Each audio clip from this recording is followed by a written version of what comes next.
BJP হৈছে ইংৰাজৰ বংশধৰ। ইংৰাজৰ নীতি আছিল ভোট ডালো ৰাজ কাৰো। তেতিয়া আছিল ইষ্ট ইণ্ডিয়া কোম্পানী। বিজেপি হৈছে वेस्ट इंडिया कंपनी। अंग्रेजों ने एक और नारा दिया था, फूट डालो और राज करो। उस समय ईस्ट इंडिया कंपनी थी और फूट डालो राज करो की नीति इनकी रही है। आज वही नीति भारतीय जनता पार्टी की है। वो ईस्ट इंडिया कंपनी थी, ये वेस्ट इंडिया कंपनी बन गई है। हम दो, हमारे दो, और पूरे हिंदुस्तान में क्या हो रहा है?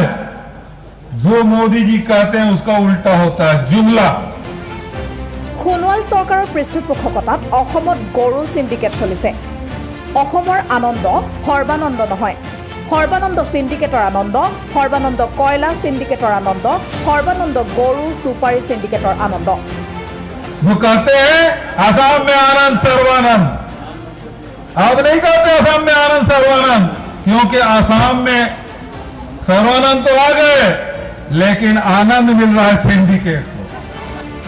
মঙ্গলবাৰে নাহৰকটীয়াৰ নামৰূপত কংগ্ৰেছ প্ৰাৰ্থী প্ৰণতি ফুকনৰ হৈ নিৰ্বাচনী প্ৰচাৰ চলাবলৈ আহি নামৰূপত এইদৰে বিজেপি দল আৰু চৰকাৰক কটাক্ষ কৰে ছত্তীশগড়ৰ মুখ্যমন্ত্ৰী জ্যেষ্ঠ কংগ্ৰেছ নেতা ভূপেশ বাঘেলে।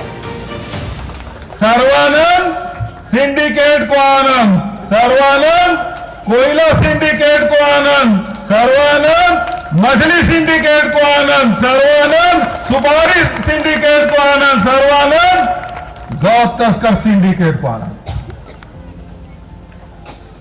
अब समझ लीजिए कि आसाम आपका जो एक वोट है, आसाम जब से आए और पता चला कि आसाम में गाय तस्करी होकर बांग्लादेश जा रहे हैं, या सिंडिकेट चल रहा है, लेकिन हमने गोधन न्याय योजना लागू की और वो गोधन न्याय योजना में 2 रुपया किलो में। নামৰূপৰ ৰাজহুৱা খেলপথাৰত অনুষ্ঠিত হোৱা নিৰ্বাচনী প্ৰচাৰ সভাত অংশ লৈ কংগ্ৰেছ শাসিত ৰাজ্য ছত্তীশগড়ৰ মুখ্যমন্ত্ৰী ভূপেশ বাঘেলে বিজেপি চৰকাৰৰ আমোলত অসমত সিন্ডিকেট ৰাজ আৰম্ভ হোৱা বুলি তাৎপৰ্যপূৰ্ণ মন্তব্য কৰে। তদুপৰি অসমত সোণোৱাল চৰকাৰৰ পৃষ্ঠপোষকতাত গৰু সিন্ডিকেট চলা বুলি উল্লেখ কৰি মোদীয়ে এপদকৈ দেশৰ সম্পদসমূহ বিক্ৰী কৰিলে বুলি কটাক্ষ কৰে। ইফালে এই প্ৰচাৰ সভাত উপস্থিত থকা সাংসদ গৌৰৱ গগৈয়ে অসমত এতিয়া কমিছনৰ চৰকাৰ চলি আছে বুলি মন্তব্য কৰি জাতীয় নায়কে কমিছন খায় বুলি সোণোৱাল চৰকাৰক কটাক্ষ কৰে। আপোনালোকে 38 টকা পাইছে, অকলে নিজে কৈছে ক'তনো পাইছো। সেই 38 টকা ল'বলৈ হ'লে প্ৰথমে মোকে 30 টকা দিবলৈ হৈছে, 30 টকা আগতে কমিছন দিবলৈ হয়। আজি জাতীয় নায়কে কমিছন খাই আছে, কমিছনৰ চৰকাৰ চলি আছে অসমৰ ফালে চাৰিওফালে। অকলে নিজে কৈছে কি এক হাত পৰা মোক 38 টকা দিয়ে, আন হাতৰ পৰা ৰন্ধন গেছৰ দাম 900 টকা বঢ়াই মোৰ পৰা পইচা নিছে। প্ৰায় 3 সহস্ৰাধিক লোক উপস্থিত থকা এই সভাত কংগ্ৰেছ কৰ্মীসকলে সমাগত নিৰ্বাচনত কংগ্ৰেছ প্ৰাৰ্থী প্ৰণতি ফুকনক বিপুল ভোটত জয়ী কৰোৱাৰ সংকল্প গ্ৰহণ কৰে। सिंडिकेट की चला रहे हैं, सिंडिकेट की सरकार चल रही है और सर्वानंद यदि जीतते हैं तो सिंडिकेट के ही राज चलेगा। आसाम के लोगों को आनंद नहीं मिलेगा, वो सिंडिकेट को आनंद मिलेगा। इसलिए आसाम की जनता ने तय कर लिया परिवर्तन होना चाहिए। जो केमिकल फर्टिलाइजर प्लांट, ये देखिए भारतीय जनता पार्टी एक एक करके बेच रही है, और मैं यहाँ की जनता से कहना चाहता हूँ कि प्रणीत जी की जिताइए, आसाम में कांग्रेस की गठबंधन की सरकार बनाइए।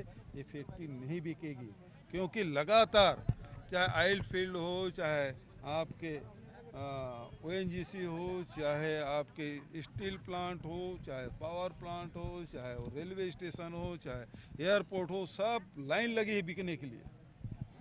तो यदि आपको बचाना है ये सार्वजनिक संपत्ति को, सार्वजनिक उद्योगों को, जिसको नेहरू जी ने, इंदिरा जी ने, कांग्रेस शासनकाल ने बनाया, उसे बचाना है, कांग्रेस के साथ खड़ा होना है।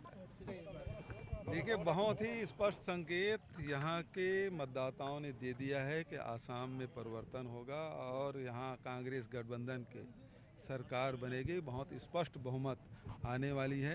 प्रणीत जी के कार्यक्रम में हम लोग आए थे और यहाँ भी जो वातावरण हम देख रहे हैं कि एक तरफा यहाँ जीत मिलेगी। उसी प्रकार से सभी ज़िलों में मैं घूम रहा हूँ, बहुत सारी विधानसभा घुमा हूँ, तो वहाँ स्पष्ट रूप से दिखाई दे रहा है कांग्रेस अब इस समय अपर आसाम में एक तरफा जीतने वाली है और पूरे आसाम में स्पष्ट बहुमत। जो अमित शाह जी कहते हैं 100+, वो अपने लिए नहीं कर रहे, तो हमारे लिए कर रहे हैं 100+ कांग्रेस और महागठबंधन की आएगी। बीजेपी उन्होंने कहा जो वादे किए थे उसके बारे में क्यों एक शब्द नहीं कर रहे हैं, का के बारे में वो क्यों एक बात नहीं बोल रहे हैं। यहाँ जो घुसपैठी आए थे वो बाहर भेजने की बात कहे तो उसके बारे में क्यों कुछ नहीं बोल रहे हैं। ब्रह्मपुत्र के दोनों किनारे एक्सप्रेस हाईवे बनाने की बात कहे थे, उसमें चुप क्यों है। बांग्लादेश की सीमा पे उन्होंने सीमा सील करेंगे, उसके बारे में कुछ नहीं बोलते। गाय के नाम से बहुत वोट मांगते हैं, लेकिन आसाम में गाय की तस्करी हो रही है, उसको रोकने में अक्षम रही है सर्बानंद की सरकार, और सरकार के ही संरक्षण में देख रेख में गौ तस्करी हो रही है। भारतीय जनता पार्टी के नेता चुप क्यों हैं? अरे यार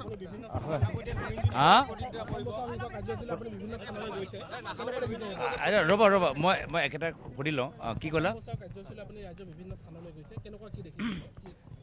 চাওক অসমবাসী ৰাইজে গম পাইছে যদি লাগে অসমত শান্তি সম্প্ৰীতি যদি অসমীয়া হৈ থাকিবলৈ বিচাৰে তেতিয়া কংগ্ৰেছক ভোট দিব লাগিব।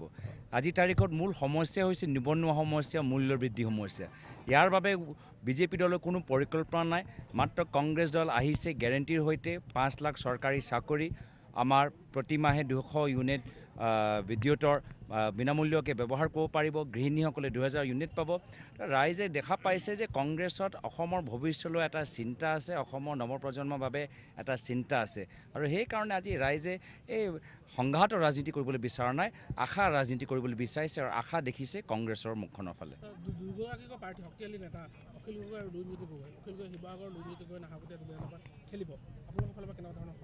চাওক মহাজোঁটৰ চৰকাৰ হ'বলৈ গৈ আছে, কংগ্ৰেছৰ প্ৰাৰ্থী প্ৰত্যেক সমষ্টি জিকিবলৈ গৈ আছে।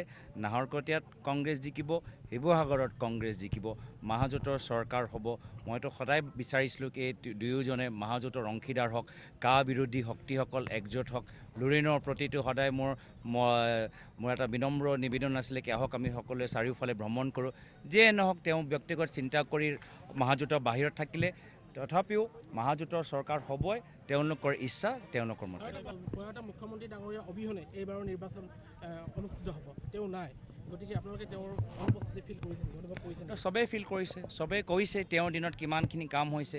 ৰাইজে নিজে প্ৰকাশ কৰিছে কি আজি কংগ্ৰেছৰ দিনত আজি আইসকলে বিনামূল্য সূতা পাইছিল, দুখীয়া বিনামূল্য কম্বল, মামনি আঁচনি, মাজনী আঁচনি, বাইদেউ নব আঁচনি, বিনামূল্য কম্পিউটাৰ, লেপটপ চবেইতো অনুভৱ কৰিছে। প্ৰত্যেক আজি যদি প্ৰয়াত মুখ্যমন্ত্ৰী তৰুণ গগৈদেৱৰ আজি কংগ্ৰেছৰ চৰকাৰ থাকিলেহেঁতেন, আৰু কেন্দ্ৰতো কংগ্ৰেছ চৰকাৰ থাকিলেহেঁতেন, আৰু কেন্দ্ৰত আমাক ক'লেহেঁতেন কি কাটো গ্ৰহণ কৰক, তেতিয়া প্ৰয়াত মুখ্যমন্ত্ৰী তৰুণ গগৈদেৱ সাহসী এজন নেতা আছিলে, নিজৰ চৰকাৰকে বিৰোধিতা কৰিলেহেঁতেন, কিন্তু কাক কেতিয়া একচেপ্ট নকৰিলেহেঁতেন। কিন্তু আজি সেই সাহসটো বৰ্তমানৰ জাতীয় নায়ক মুখ্যমন্ত্ৰীৰ আমি দেখা পোৱা নাই।